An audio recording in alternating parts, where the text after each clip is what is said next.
Pas vendimit të presidentit të Shteteve të Bashkuara të Amerikës Donald Trump, i cili vendosi tarifa doganore për mashininë e veriut për 33%, kanë reaguar sot edhe nga koalicioni Vlen, të cilët për këtë fajin e hedhin tek BDI. Sipas tyre, vendi u përball me tarifa të larta nga SBA-ja si pasojë e personave non grata, duke aluduar në disa zyrtar të BDI-s. Nga Vlen theksojnë se arsyeja kryesore pse mashinia e veriut po përballet me tarifa më të larta nga SBA nuk ka të bëjë vetëm me faktor ekonomik, por mbi të gjitha me prishjen e imazhit të shtetit në arenën ndërkombëtare.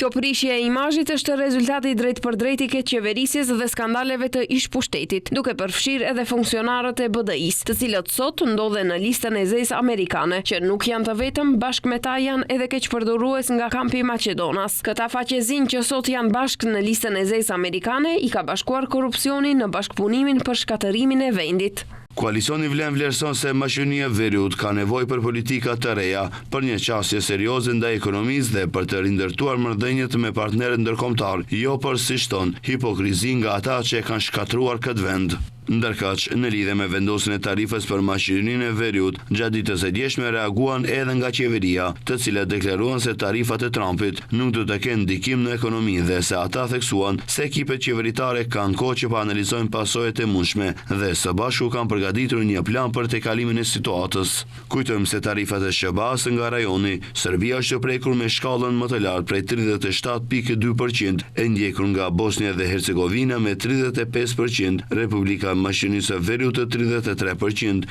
ndërsa Kosova dhe Shqipëria me nga 10%.